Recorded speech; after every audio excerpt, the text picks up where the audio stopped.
우리나라 삼국지.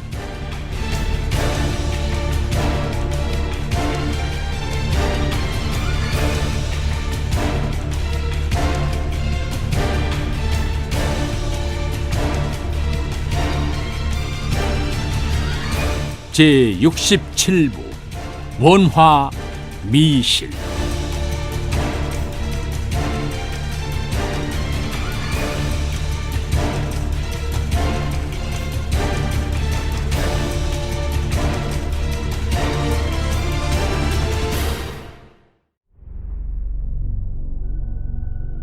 서력 572년 3월, 신라에서는 진흥태왕의 태자인 동륜이 궁 밖으로 나갔다가 어이없게 개에게 물려 죽는 사건이 일어났다. 이 일로 인해 신라 조정에는 한바탕 회오리바람이 몰아쳤다. 동륜을 따르던 무리들은 참담한 마음을 금할 수 없었고, 시기하던 무리들은 속으로 쾌재를 불렀다. 그 중에서 마음속으로 가장 기뻐한 인물은 동생인 사륜이었다. 형의 죽음으로 인해 사륜은 자연히 대통을 이을 수 있었기 때문이었다. 모두들 동륜의 죽음에 대해 삼삼오오 모여 수군거리고 있을 때 진흥태왕의 동생인 세종은 이 사건에 무엇인가 석연치 않은 점이 있다고 생각했다.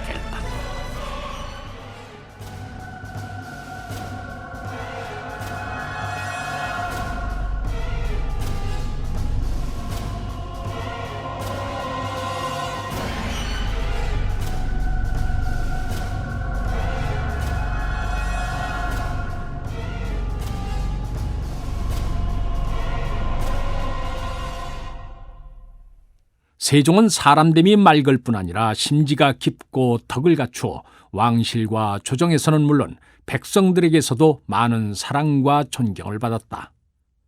어머니인 지소태후 또한 그를 총애해서 항상 옆에 두고 아꼈다.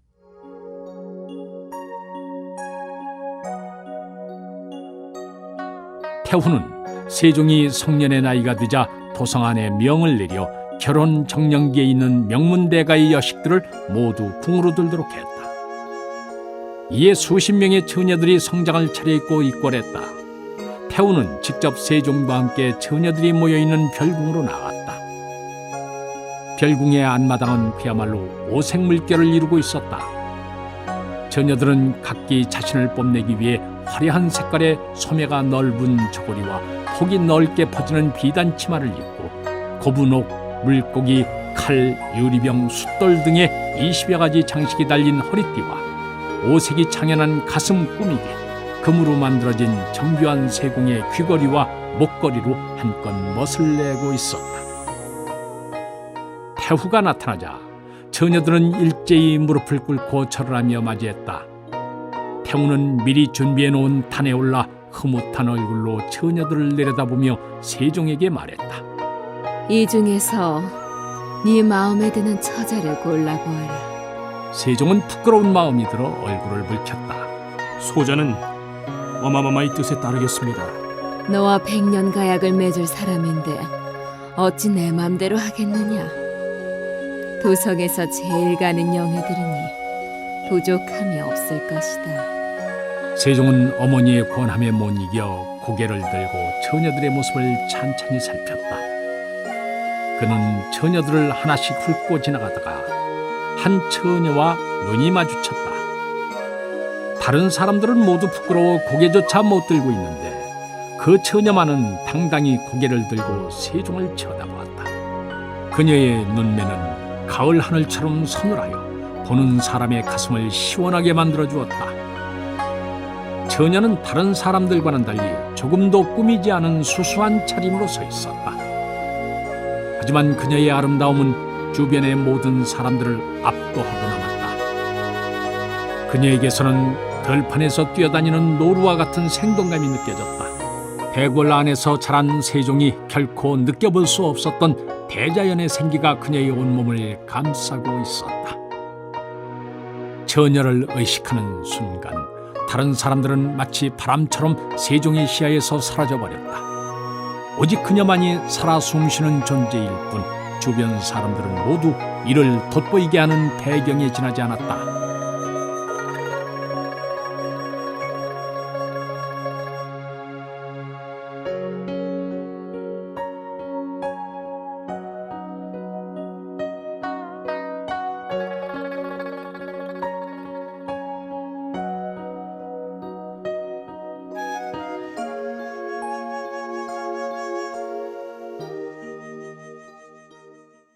옆에서 지켜보던 태우도 세종의 시선을 따라 눈길이 갔다. 그곳에는 소박하지만 당당한 아름다움을 발산하고 있는 처녀가 서 있었다. 태우는 미소를 지으며 세종에게 물었다. 저 아이가 마음에 드느냐?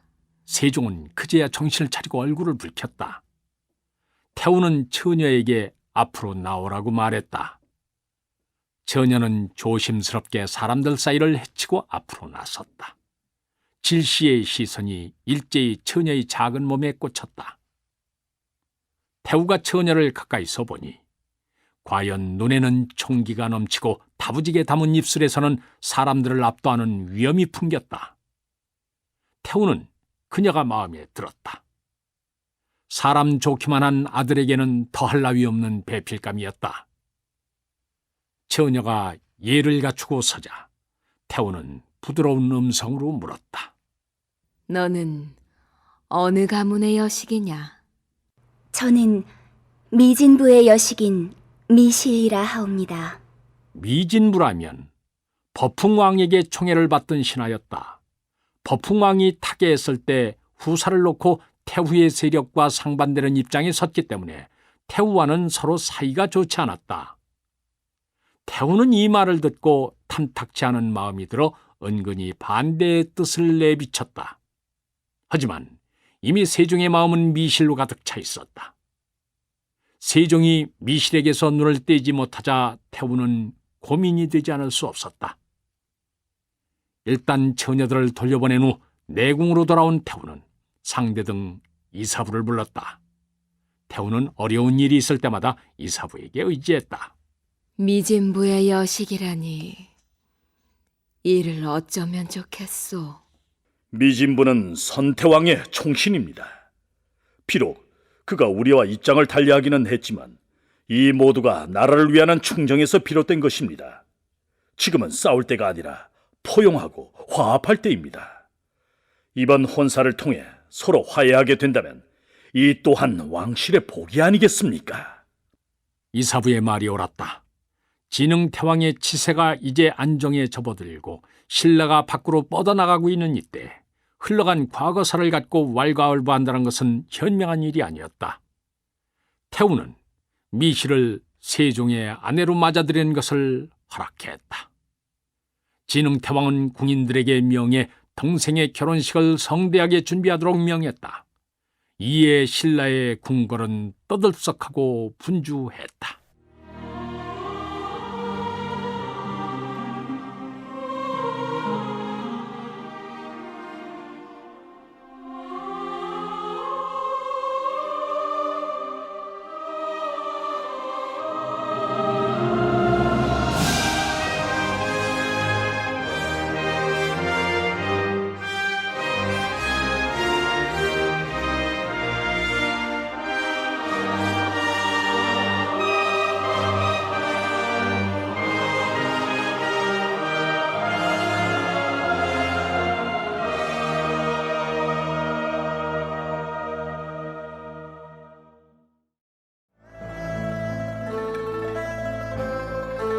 결혼식 전날 미실은 하염없이 눈물을 흘리고 있었다. 그녀는 하늘이 원망스럽기만 했다. 천생의 배필을 맺어주셨으면 그대로 간직할 수 있게 도와주셔야지. 어찌 이런 시련을 내린단 말인가. 미실의 마음속에는 사다함이 자리 잡고 있었다. 하지만 이미 집안에서 결정된 일을 뒤바꿀 수 있는 힘이 그녀에게는 없었다. 지난밤 사다함에게 작별을 구하기 위해 북천의 갈대밭에서 만났을 때 그의 초췌한 모습이 아직도 잊혀지지 않았다. 사다음은 아무 말도 없이 등을 보인 채 어깨를 들먹이고 있었다. 그의 고통이 미실의 폐부를 찔러와 아린 통증을 느꼈다. 미실은 상처를 핥아주는 고양이처럼 등 뒤에서 사다음을 감싸 안았다. 사다음의 몸은 심하게 떨리고 있었다. 그에게서 비릿한 슬픔의 냄새가 풍겨왔다. 미실은 천천히 그의 탄탄한 가슴을 쓸어내렸다. 앞으로 그의 따뜻한 가슴에서 들리는 심장 소리가 미치도록 그리울 것이었다. 미실은 당장이라도 단둘이서 도망가자고 말하고 싶었다. 하지만 그녀는 그 말을 힘겹게 가슴속으로 밀어넣었다. 그것은 사다음을 망치는 일임을 너무도 잘 알기 때문이었다. 미실은 말 대신 사다함에게 자신의 몸을 밀착해 왔다. 내일부터는 청량한 솔레움 같은 그의 채취를 다시 맡을 수 없다는 사실이 그녀의 몸을 더욱 뜨겁게 달고 있다. 사다함이 갑자기 뒤로 돌아서더니 마치 자신을 떠나면 망가뜨려 버리기라도 하겠다는 듯이 그녀를 힘껏 껴안았다. 두 남녀의 슬픔은 그렇게 한 덩어리가 되어 갈대밭을 뒹굴었다. 하늘에 걸려있는 달이 거친 숨을 토해내고 있는 밤이었다. 미실이 세종과 결혼하고 얼마 후에 사다함은 짧지만 굴곡 많았던 인생을 마감했다. 사다함은 생을 마치며 자신의 연적이었던 세종에게 풍월주의 자리를 물려준다는 유언을 남긴다. 그것은 마지막 길을 떠나며 연인에게 남기는 작별의 선이었다. 사다함이 죽던 날 미실은 자다가 꿈을 그녀가 잠에서 설핏 깨었을 때 사다함이 어두운 얼굴로 머리맡에 앉아 있었다. 미실은 놀랍고 반가운 마음에 사다함을 불렀지만 그는 애잔한 미소를 지을 뿐 아무런 말이 없었다. 그러더니 문이 열리고 그가 자리를 떠나는 것이었다. 미실은 그를 잡으려 했지만 도저히 몸이 말을 듣지 않아 꼼짝할 수 없었다. 미실은 망연히 사다음이 떠나는 뒷모습을 바라보고만 있어야 했다. 그가 사라진 자리에서 한기가 느껴졌다. 미실은 울부짖으며 사다음을 불렀지만 이미 그의 모습은 보이지 않았다. 잠에서 깨어난 미실은 사다함에게 변교가 생겼을까 걱정스러웠다. 아니나 다를까 잠시 후 하녀가 달려와 사다함의 죽음을 알렸다. 미실은 사다함을 마음속에서 떠나보내야 할 때가 왔음을 깨달았다. 그리고 사다함을 사랑했던 순수하고 아름다운 마음도 함께 떠나보냈다.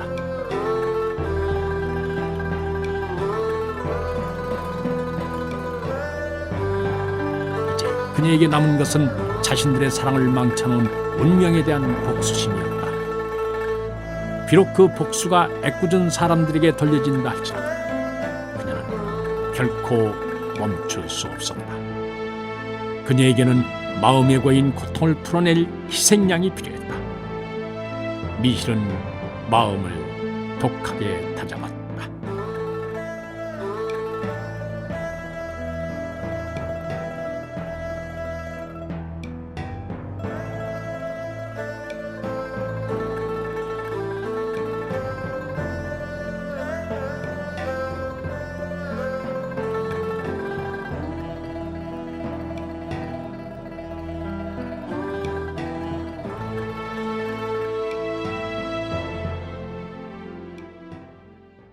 세종은 사다함의 뒤를 이어 풍월주의 자리에 올라 낭도들을 이끌게 됐다.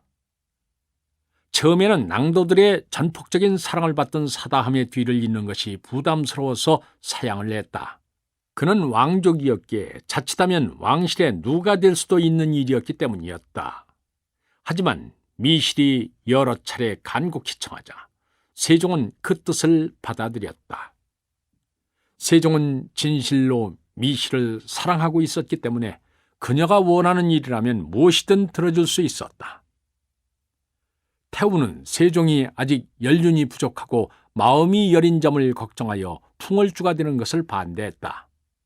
이에 세종은 태우를 찾아가 설득을 했다. 사다함은 저를 사모하여 그런 유언을 남긴 것입니다. 벗의 유언조차 들어주지 못한다면 어찌 장부라 할 수 있겠습니까? 태우는 세종의 도량이 성숙했다고 여기고 흡족하여 그의 뜻을 허락했다. 세종이 6대 풍월주의 자리에 오르자 미실은 사다음의 동모제인 설월랑을 부제로 삼게 했다.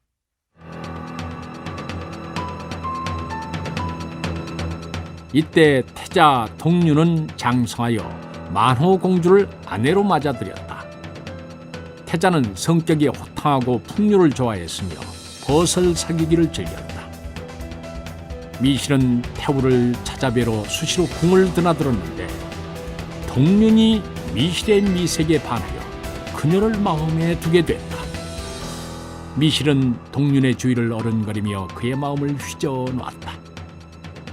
동륜은 미실이 자신을 좋아하고 있다고 철석같이 믿게 했다. 미실의 미모에 반한 것은 동륜뿐만이 아니었다. 진흥 태왕 또한 제수인 미실의 아름다움에 이끌려 그녀를 총애했다. 태왕은 미실을 황후궁의 전주로 발탁하여 곁에 두었다. 이에 동륜은 자신의 사랑하는 연인을 빼앗아간 부왕에 대해 원망하는 마음을 품었으나 겉으로 내색하지는 않았다. 이처럼 보이지 않는 곳에서 부자 간의 관계가 금이 가고 있었다. 사랑하는 아내를 형인 태왕에게 빼앗긴 세종은 크게 상심했다. 하지만 감히 태왕에게 대항할 생각은 하지 못했다. 세종은 밤낮 없이 술에 빠져 풍월주의 일을 돌보지 않았다. 한편 궁 안에서 미실의 권력은 황후를 능가할 정도였다. 이에 태우는 미실을 경계했다. 이미 태왕의 총애를 받고 있는지라 함부로 내칠 수는 없었기에 조용히 상황을 지켜보았다. 일단 대궐에서 입지를 굳힌 미실은 한밤중에 몰래 세종을 찾아왔다.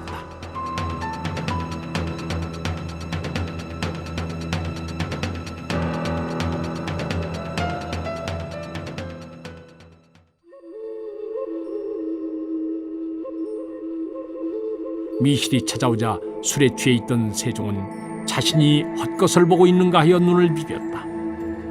하지만 그의 앞에 있는 것은 자나깨나 그리워하던 미실이 분명했다. 세종은 너무나 반가워 미실을 끌어안았다. 미실은 눈물을 흘리며 세종에게 말했다. 지금은 태왕의 강압에 못 이겨 궁에 머물고 있지만 소첩의 마음은 늘 당신 곁에 있답니다. 세종은 가슴이 쪼개지는 듯한 기쁨과 고통을 함께 느꼈다. 소첩이 여러 날 우리가 함께 할 수 있을 방법이 없을까 궁리하던 중 한 가지 묘안이 떠올랐습니다. 미실이 잠시 머뭇거렸다. 세종은 미실과 함께 할 수 있다는 말에 귀가 솔깃해서 다음 말을 재촉했다. 지금 백제가 서쪽 국경을 침범했다고 하니 지원해서 전장으로 나가십시오. 당신이 전장에 나아가 큰 공을 세운 뒤에 저를 놓아달라고 청하시면 폐하도 들어주실 겁니다. 이때는 진흥태왕의 영토 확장이 한창이었기에 국경에서 충돌이 그치지 않고 있었다. 미실의 말이라면 섣불지고 불구덩이에 뛰어드는 일이라도 마다하지 않을 세종이었기에 태왕에게 북한 산주의 군주로 나아가겠다고 자청했다. 태왕은 그나저나 껄끄러웠던 세종을 멀리 보낼 수 있게 됐기에 흔쾌히 윤허를 했다. 세종이 많은 낭도들을 거느리고 전선으로 나가자 부제인 설월랑이 풍월주의 일을 대신하게 됐는데 그는 미실의 신복이었다.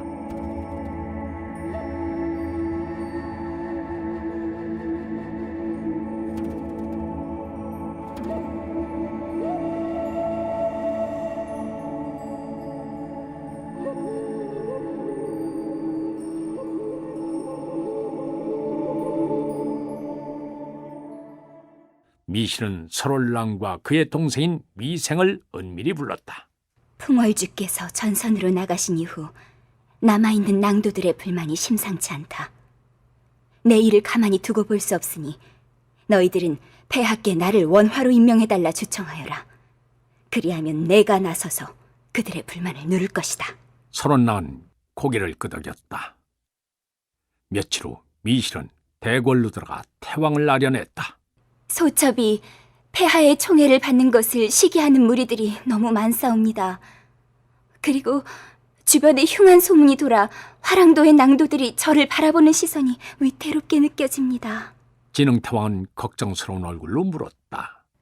그렇다면 과인이 어찌해야 너의 안전이 보장되겠는가? 지난날 선대왕들께서는 비빈들을 원화로 삼고 낭도들로 하여금 받들게 하여 권위와 안전을 보장해 주셨습니다. 그러니 소첩을 원화로 삼아 풍월주를 대신하여 낭도들의 조화를 받도록 해주십시오. 진흥태왕은 때마침 선원낭의 주청도 있었으므로 미실의 청을 흔쾌히 들어주었다.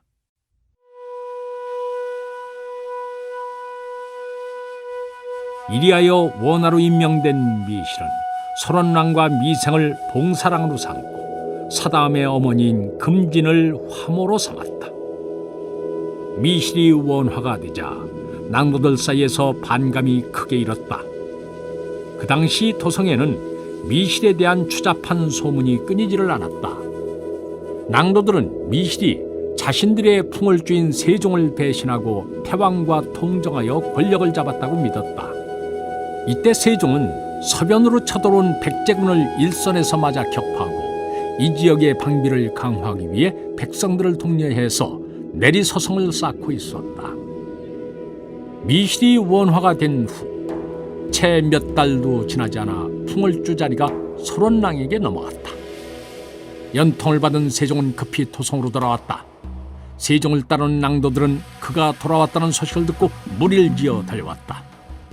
세종은 원래 풍월주의 자리에 욕심이 없었으므로 이번 일이 오히려 잘 됐다고 생각했다. 더구나 아내인 미실이 원하로서 자신을 대신하게 됐으니 더 바랄 나위가 없었다. 세종으로서는 미실이 원하는 일이라면 무엇이든 들어주고 싶은 마음뿐이었다.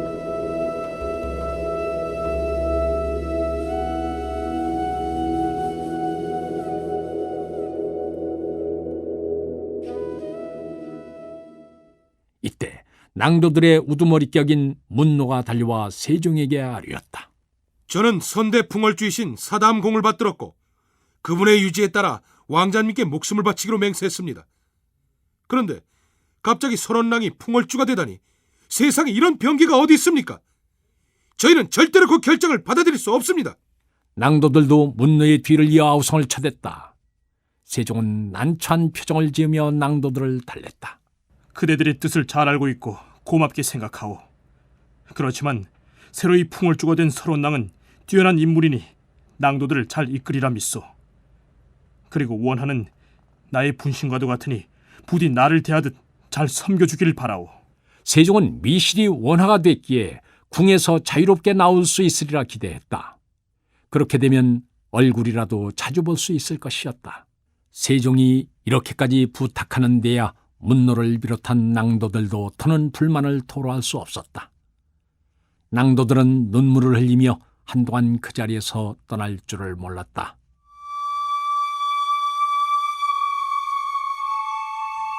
진흥태왕은 설원낭과 미생으로 하여금 낭도들을 이끌고 조알토록 했다.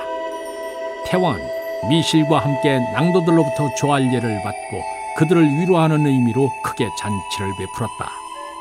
그런데 잔치 내내 미실의 얼굴은 눈에 띄게 어두웠다. 자신의 몸을 바쳐 성사시킨 일이었지만 불평 한마디 없이 자신의 악행을 감싸 안아주는 세종의 넓은 아령이 마음을 아프게 했기 때문이었다. 이때만은 그녀 안에서 들끓고 있던 복수심도 조금은 누그러졌다.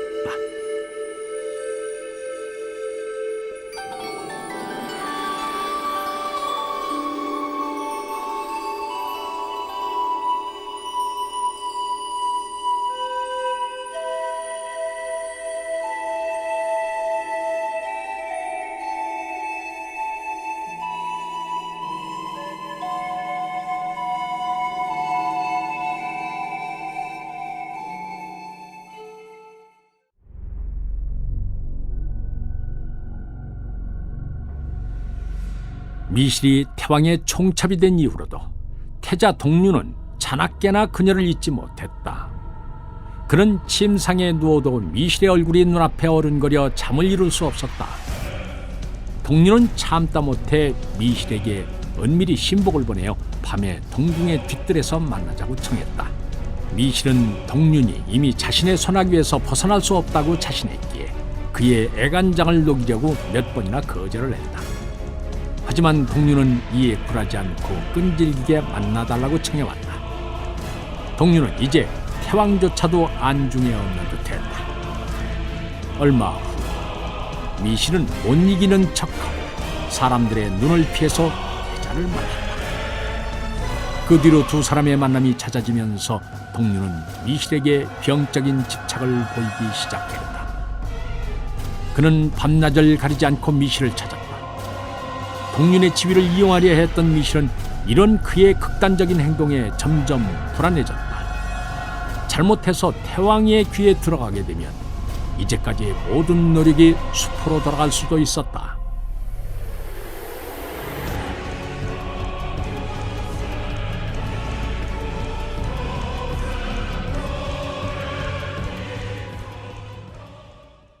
미실은 조용히 미생을 불러 태자의 일을 의논했다.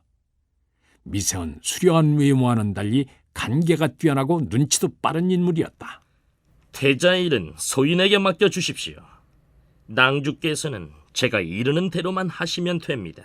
미생의 얼굴에 냉혹한 미소가 스치고 지나갔다.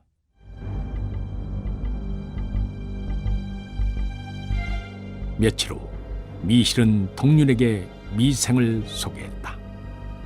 미생은 용모가 수려하고 변설이 능했으므로 금방 동륜의 마음을 사로잡았다. 이때부터 미생은 동륜을 꿰어내어 걸박 출입을 하기 시작했다. 미생은 낭도들 중 용모가 출중한 자들을 선별하여 동륜의 시중을 들게 했다. 동륜은 미생을 비롯한 무리들과 어울려 다니며 기방에서 취하도록 술을 마셨다. 그리고 길을 오가며 지나다니는 부녀자를 희롱하고 이에 항의하는 자들은 가차없이 칼로 베었다. 동륜은 미생과 어울려 다니는 재미에 빠져 차츰 미실을 잊어갔다. 태자의 황음무도한 행동에 백성들의 원성은 높아만 갔고 결국 태왕의 귀에까지 들어갔다. 태왕은 동륜을 불러 꾸짖고 행동을 조심하라고 단단히 일렀다. 허나 빗나간 태자의 비행은 멈출 줄 몰랐다. 이에 태자에 대한 태왕의 불신은 차츰 깊어만 갔다.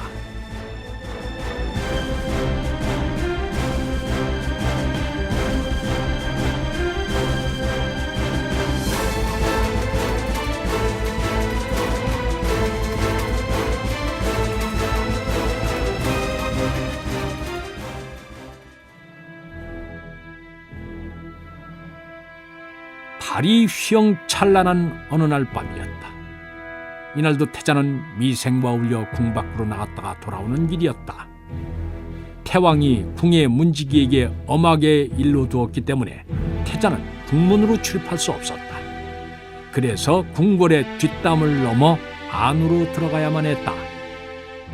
낭도 중 하나가 담 밑에 받치고 서자 태자는 그의 등을 밟고 담을 넘어섰다. 그때 갑자기 사나운 개 짖는 소리가 들리더니 곧이어 태자의 비명소리가 울려 퍼졌다. 태자의 비명소리를 들은 미생은 서늘한 웃음을 흘리며 낭도들을 이끌고 어둠 속으로 사라졌다. 궁을 지키던 군사들이 달려갔을 때 태자의 몸은 이미 궁에서 기우는 맹견에게 물려 뜯겨 만신창이가 되어 있었다.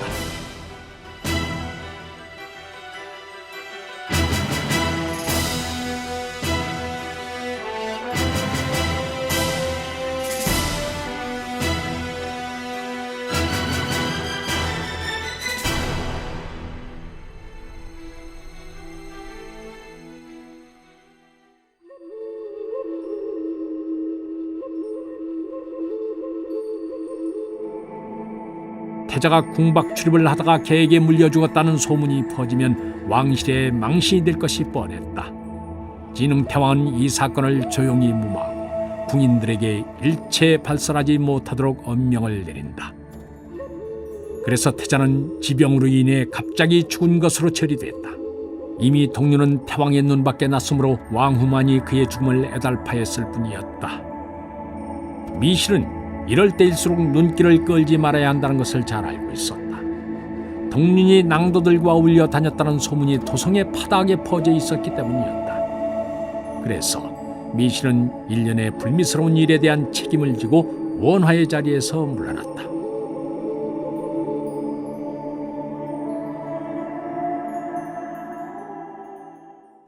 태왕은 이를 윤호하고 태자의 죽음에 대한 책임을 지고 함께 물러날 뜻을 밝혔던 설원랑을 대신해 세종을 다시 풍월주로 임명하려 했다. 세종은 풍월주의 자리에 욕심이 없었기에 태왕명을 받고 망설였다. 이에 미실은 세종에게 은근한 어조로 말했다. 내 원하의 자리에서 물러나 당신과 더불어 조용히 살고자 하는데 어찌 다시 풍월주의 자리에 올라 풍진을 뒤집어쓰려 하십니까?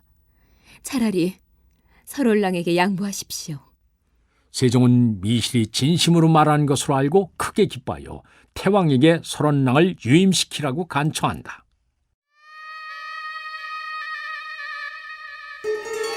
이리하여 설원랑은 풍월주의 자리에 남게 되었고 미실의 힘은 계속해서 낭도들에게 미칠 수 있었다.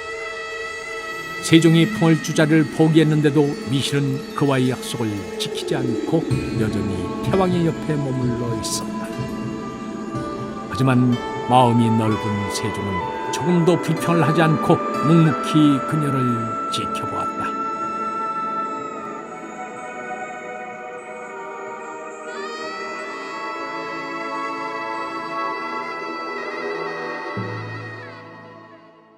동륜이 죽자 그의 동생 사류는 자신이 태자가 되리라는 희망을 가지게 됐다.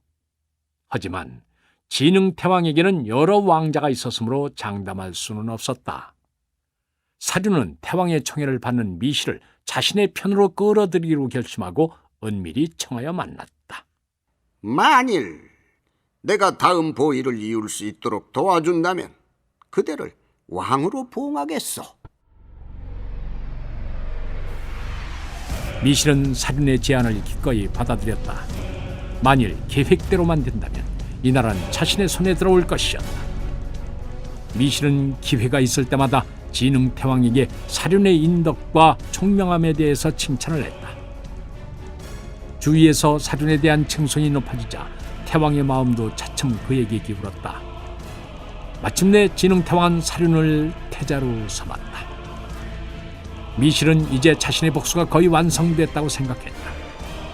사다함과 자신을 갈라놓았던 신라 왕실의 권력이 자신의 수중에 떨어질 날도 멀지 않았던 것이다. 억압하던 자들 위해 군림하는 일이야말로 진정 통쾌한 복수였다.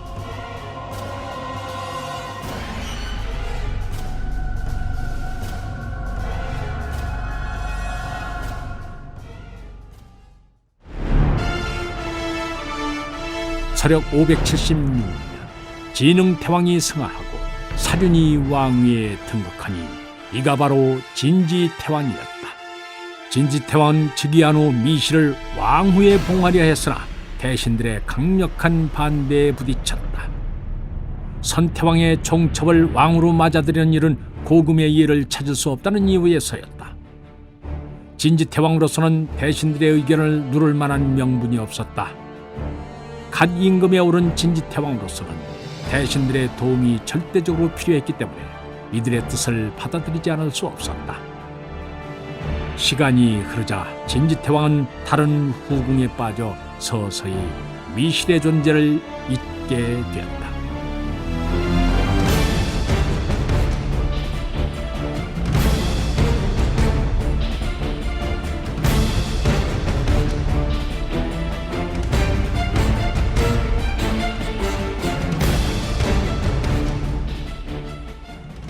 이에 미실은 크게 화가 나서 암암리에 진지태왕을 몰아낼 계책을 세웠다. 미실은 먼저 진흥태왕의 비인 사도태우를 찾아가 진지태왕을 모함했다.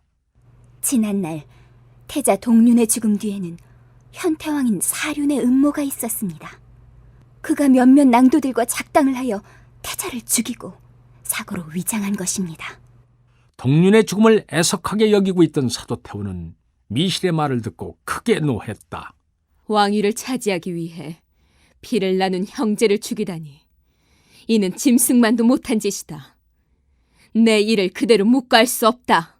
태우는 분연히 떨치고 일어날 기세였다. 이대로 태왕을 찾아갔댔자 자칫하면 태후의 목숨마저 위태롭게 됩니다. 미실이 태우의 옷자를 잡고 말렸다. 잠시 분을 가라앉힌 태우가 미실에게 물었다. 그렇다면 좋은 계책이라도 있느냐? 미실이 태우에게 괜말로 속삭이자 태우는 입술을 굳게 다물고 고개를 끄덕였다.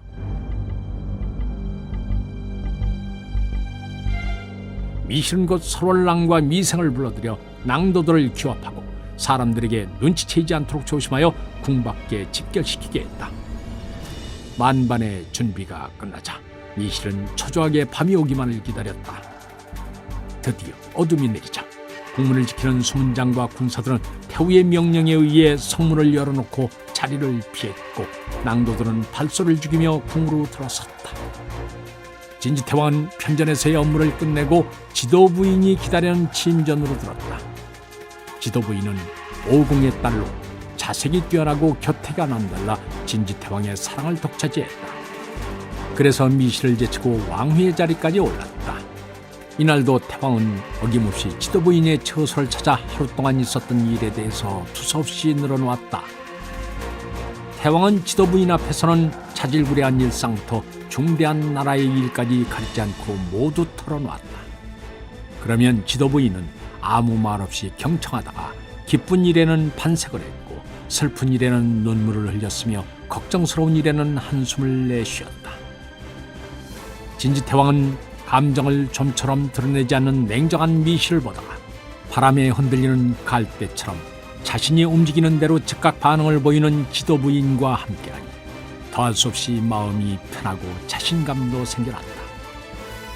두 사람이 한창 정담을 나누고 있을 무렵 미실은 자신의 처소에서 긴장을 늦추지 않고 있었다. 완벽한 계획이었기에 거사의 성공을 자신했지만 세상 일에는 무수히 많은 변수가 있었기에 조금의 방심이나 실수도 용납할 수 없었다. 설원랑이 이끄는 낭도들의 발자국 소리가 편전 주변에서 들렸지만 태후의 지엄한 명령이 있었으므로 궁인들 중 누구도 나와보는 자가 없었다. 이리하여 설원랑의 무리는 아무런 방해도 받지 않고 진지태왕이 잠들어 있는 침전으로 쳐들어갔다. 갑자기 뛰어든 괴한들을 보고 놀란 태왕의 시위들은 저항도 못하고 낭도들의 칼 아래 피를 뿌리며 쓰러졌다. 방 밖에서 나는 소라는 소리에 잠을 깬 진지태왕은 큰 소리로 시위를 불렀지만 정작 문을 열고 들어온 것은 험악한 인상의 설원랑과 미생의 무리였다. 진지태왕이 이들을 보고 뭐라 말을 하려는데 미생이 틈을 주지 않고 달려들더니 태왕의 가슴에 칼을 겨눴다. 진지태왕은 너무나 놀라고 두려워 아무 말도 하지 못했다. 설원랑은 옆에 누워서 떨고 있는 지도부인의 목에 칼을 대고 거칠게 말했다. 네가 우리 낭주님의 속을 뒤집어 놓고도 무사할 줄 알았더냐? 지도부인은 벌벌 떨며 태왕을 애타게 쳐다보았지만 그가 할 수 있는 일은 아무것도 없었다. 설원랑은 냉혹한 얼굴로 낭도들을 돌아보며 말했다. 두 사람을 이공으로 끌고 가 가두도록 해라. 복도에 흥건히 고인 피가 굶주린 뱀이 먹이를 쫓듯이 빠르게 바닥을 따라 흐르고 있었다. 이렇게 해서 궁궐을 완전히 장악한 설원랑은 내궁으로 달려가 미실에게 보고했다. 미실은 태후의 처소로 가서 거사의 성공을 전하고 후사를 누렸다. 이럴 때일수록 태왕의 세력들이 반기를 들지 못하도록 빠른 조치가 필요했다. 태후와 미실은 이미 동륜의 아들인 백정을 마음에 두고 있었으므로 곧 대신들을 소집하여 태왕을 퇴위하고 백정으로 후사를 잇는다고 선포했다. 이미 태왕이 물러난 마당에 왕실의 최고 결정권자는 사도 태후였기에 대신들은 이에 반대할 수 없었다. 더구나 좌우에서 설원랑이 이끄는 낭도들이 창칼을 번뜩이며 노려보고 있었으므로 더욱 그랬다. 태후는 이찬 놀이부에게 명해서 새로운 태왕의 옹립을 준비하도록 했다. 이찬 놀이부는 본래 태후의 편이었으므로 명을 받자마자 조금의 지체도 없이 어린 백정을 받들어 태왕으로 옹립했다.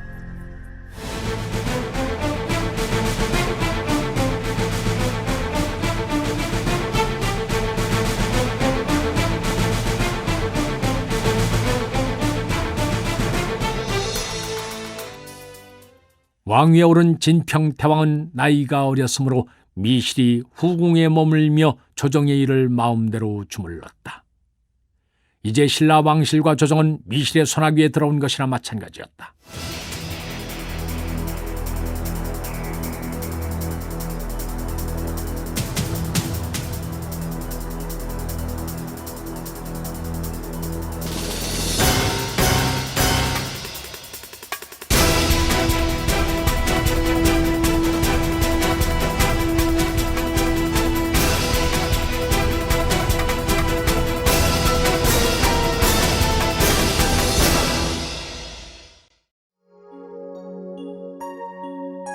산적한 나랏일에 관여하느라 바쁜 하루를 보내고 저소로 돌아온 미실은 멍하니 침상에 앉아 생각에 잠겨 있었다. 그녀는 자신이 바라던 것들을 이루었지만 조금도 기쁘지 않았다. 그렇다고 사다음이 돌아오는 것도 아니었고 행복했던 그 순간으로 돌아갈 수도 없었다. 미실은 모든 일들이 허망하게 느껴졌다. 과연 무엇을 위해 수많은 사람들의 피를 흘리게 하면서 이곳으로 달려왔단 말인가. 어둠과 싸우고 있던 등잔불이 애처롭게 흔들렸다. 그때 텅 빈 마음을 비집고 떠오른 얼굴이 있었다. 그것은 이상하게도 이용만 당하다가 버린 세종의 순진한 얼굴이었다. 돌이켜보면 세종은 아무런 사심 없이 미실만을 위해 헌신했다. 매번 속으면서도 그녀를 책망하기는커녕 항상 감싸주었다. 사다함과의 사랑이 순식간에 타버린 모닥불 같은 것이었다면 세종의 사랑은 은근하게 온기를 지키고 있는 화롯불과 같았다. 미실은 모든 증오와 고통을 털어버린 후에야 비로소 세종의 사랑을 제대로 바라볼 수 있었다. 내일은 세종을 만나러 가야겠다고 결심하자 미실의 얼굴에 편안한 미소가 번졌다.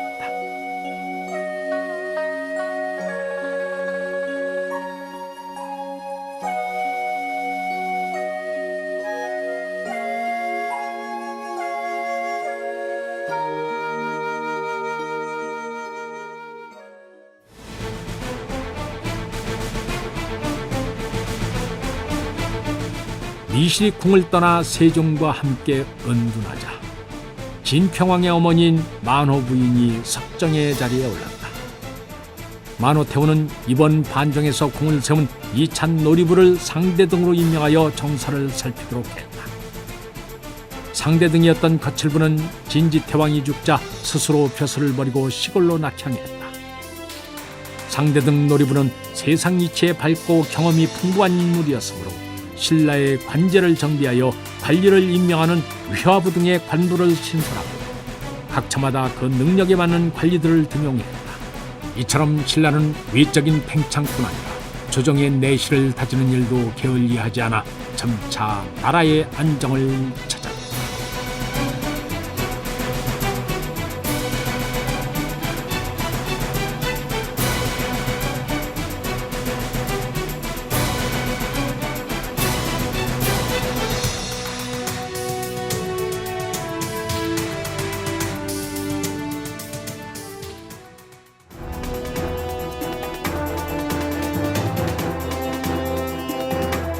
서력 590년 고구려에서는 평원태왕이 타계하고 그의 장자인 원이 등극했는데 이가 바로 고수전쟁을 승리로 이끈 영양태왕이었다. 영양태왕은 풍신이 준수하고 호방하여 가슴속에 천하를 제패할 원대한 포부를 품고 있는 인물이었다. 영양태왕은 내치에 힘써 백성을 안돈시키고 널리 인재를 모아 적재적소에 활용함으로써 강성한 나라를 만들어갔다.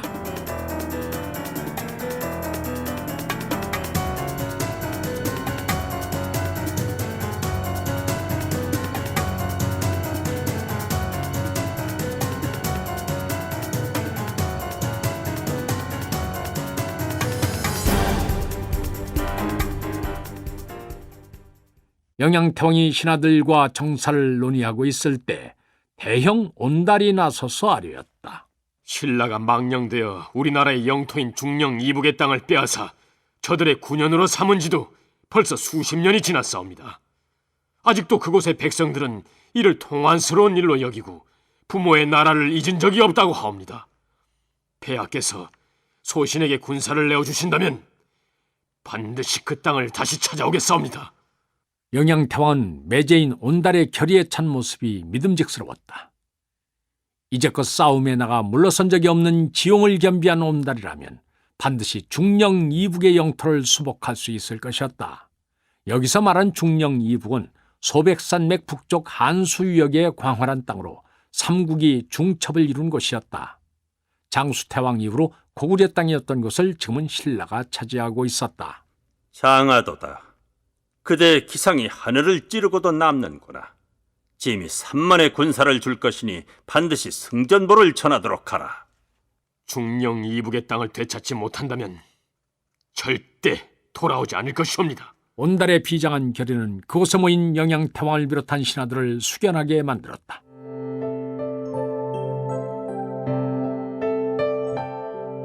그날 밤 온달은 평강과 마주 앉았다. 내가 다녀올 동안 집안을 부탁하오.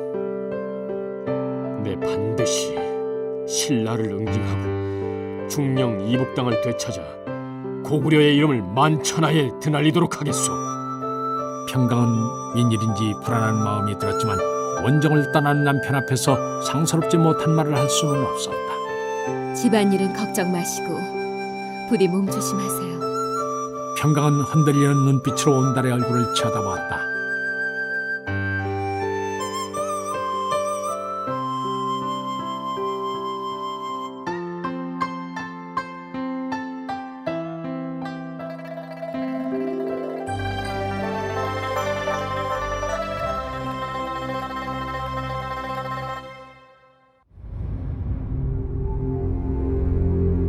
며칠 후 도성 밖에 직결한 온달의 군대가 일제히 기치를 휘날리며 남변을 향해 발걸음을 내디뎠다. 그동안 많은 전장에서 쾌락을 갖춰온 오추마 위에 걸타는 온달의 위용에 구경 나온 백성들은 찬탄을 쏟아냈다. 진군을 알리는 나팔 소리가 온 들녘을 가득 메웠다. 온달은 군사를 이끌고 빠른 속도로 남진해서 고모르성을 거쳐 아단성을 향해 달렸다.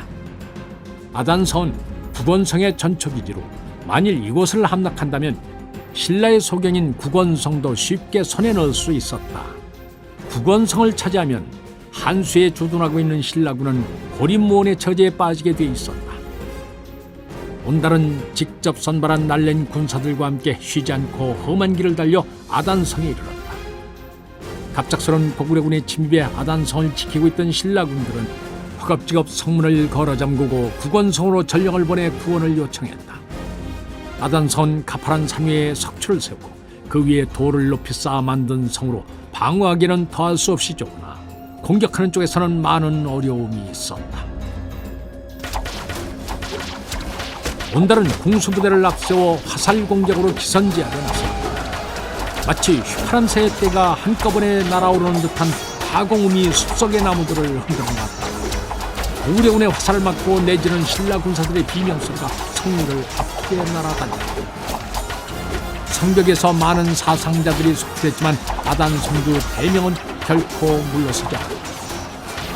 이제까지 수많은 군사들이 피를 흘려 얻은 이곳을 쉽게 내줄 수는 없었다. 어떻게든 국원성에서 구원군이 올 때까지는 버텨야만 했다.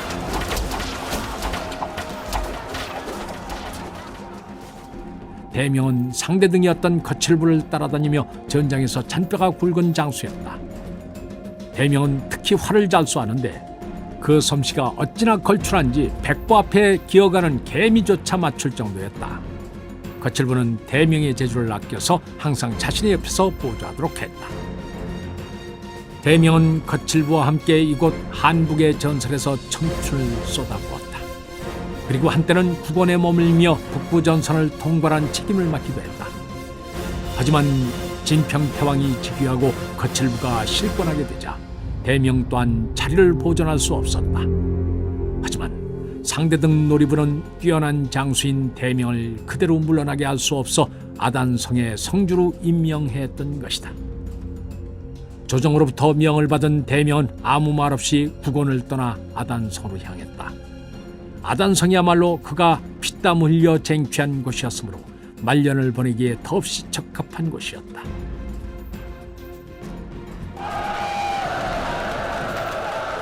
온달은 그동안 공성전을 대비해서 훈련시켜주었던 별동대를 냈다.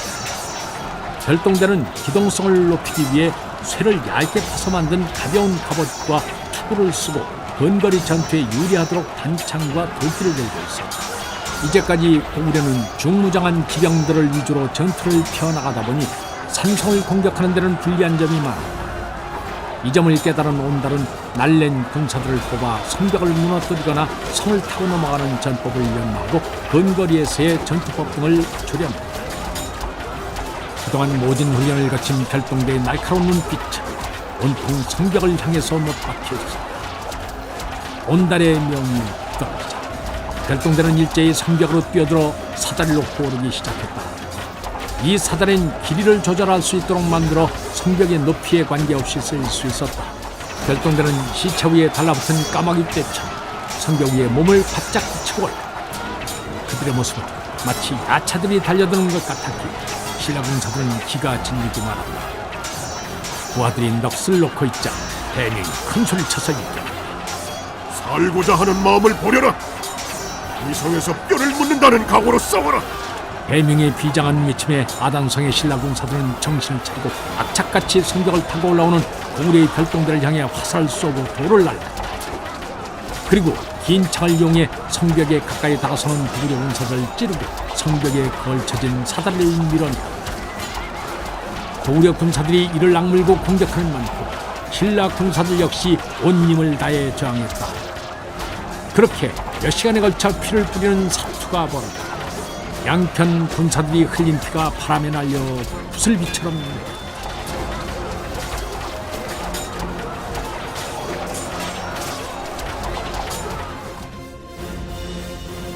온달은 오랜 시간이 지나도 별동대가 성을 함락하지 못하자 초조한 마음이 들었다. 국원성의 구원군이 당도하기 전에 성을 차지하지 못하면 오히려 신라군에게 포위될 수도 있었다. 보급로가 길어지는 원정에서는 속전속결만이 승리할 수 있는 방법이었다. 그런데 온달의 예상과는 달리 신라군의 저항이 만만치 않았다.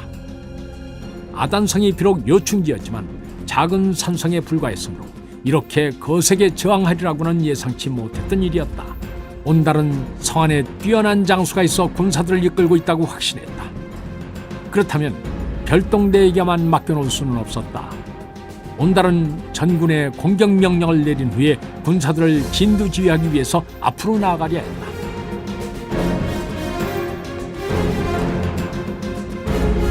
그런데 별한간 이상한 일이 벌어졌다. 온달이 탄 오추마가 발굽이 땅에 박힌 듯 꼼짝을 하지 않았다. 온달이 달래기도 하고 소리를 지르기도 해보았지만 오추마는 고개만 저을 뿐 도무지 움직일 생각을 하지 않았다. 온달은 괴이하다는 생각이 들었다. 이제까지 십수년을 전장에서 한 몸처럼 누비고 다녔지만 한 번도 이와 같은 일은 없었다. 이는 분명 상스럽지 못한 징조였다. 잠시 온달의 마음속에 불안감이 스치고 지났다. 하지만 다급한 상황에서 말로 인해 지체하고 있을 수는 없었다. 온달은 수하에게 명해 다른 말을 끌고 오게 했다. 온달이 다른 말을 타고 뛰어나가자 이를 지켜보던 오추마가 하늘을 향해 목을 치어들고 구슬프게 울었다. 말의 눈가에 물기가 맺힌 듯 보였다.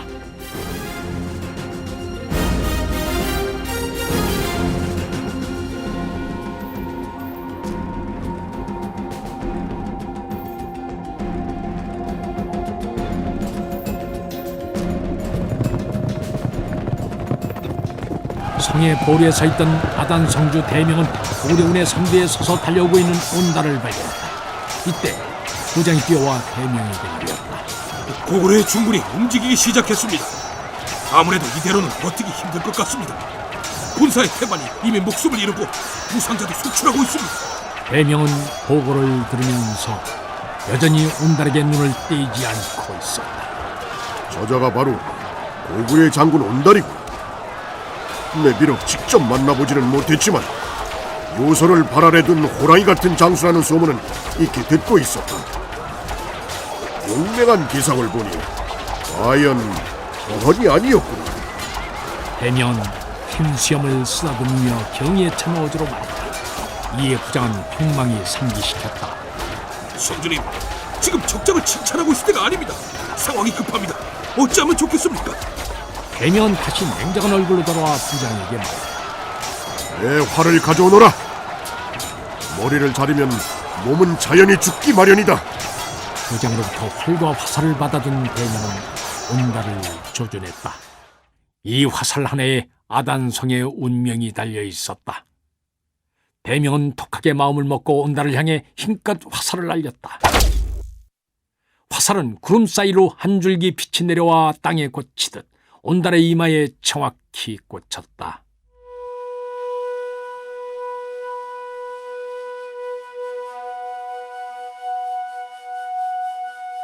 온달은 몇 마디 비명조차 지르지 못하고 말에서 떨어졌다.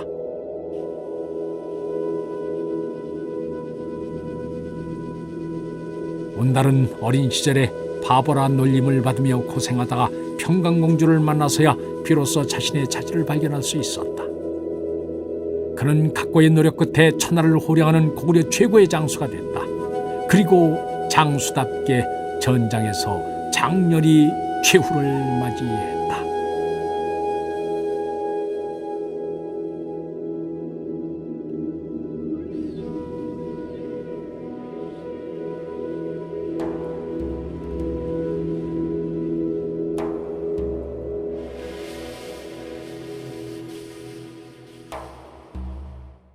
온달이 죽자 사기가 꺾인 고구려 군사들은 아단성에서 물러나 퇴각했다. 아버지처럼 믿고 따르던 온달을 잃은 군사들은 퇴각을 하면서 눈물을 흘렸다.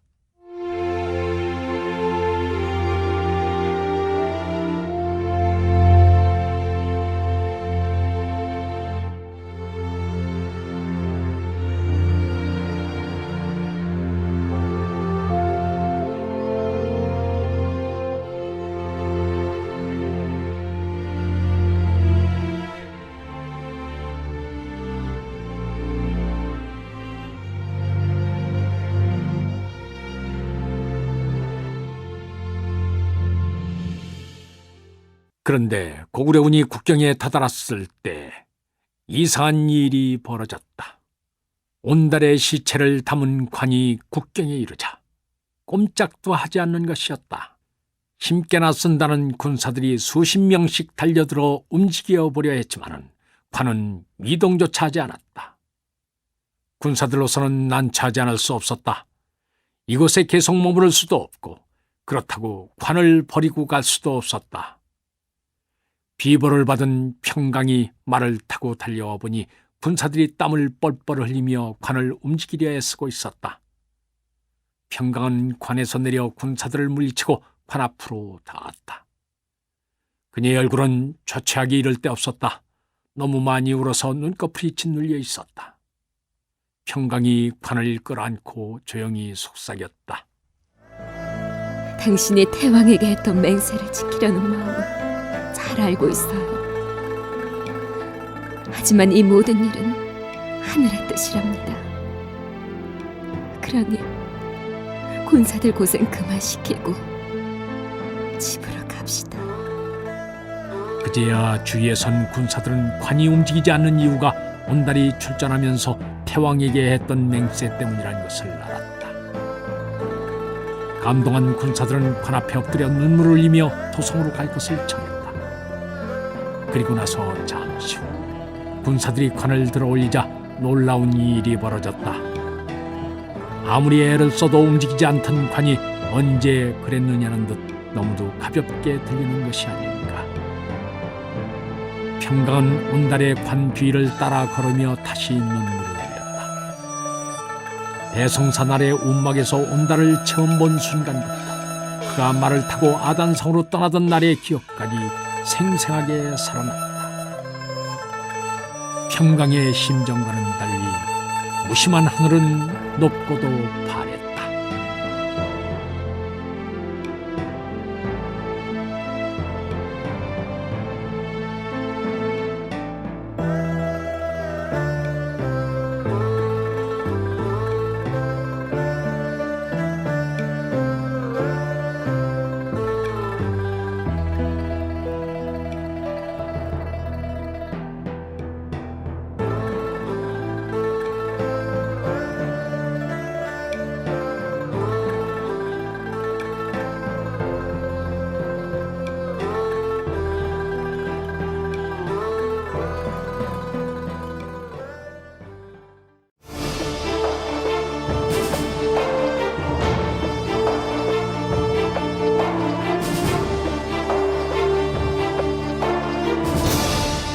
출연 이선영, 권혁수, 황윤걸, 송두석, 이윤선, 이성훈, 김민성, 이장원.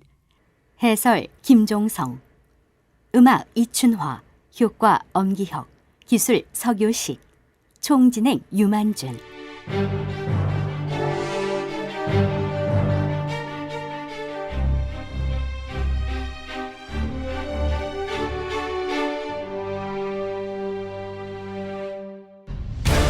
임동주 원작, 김기덕 연출, 제67부 원화 미실 편이었습니다.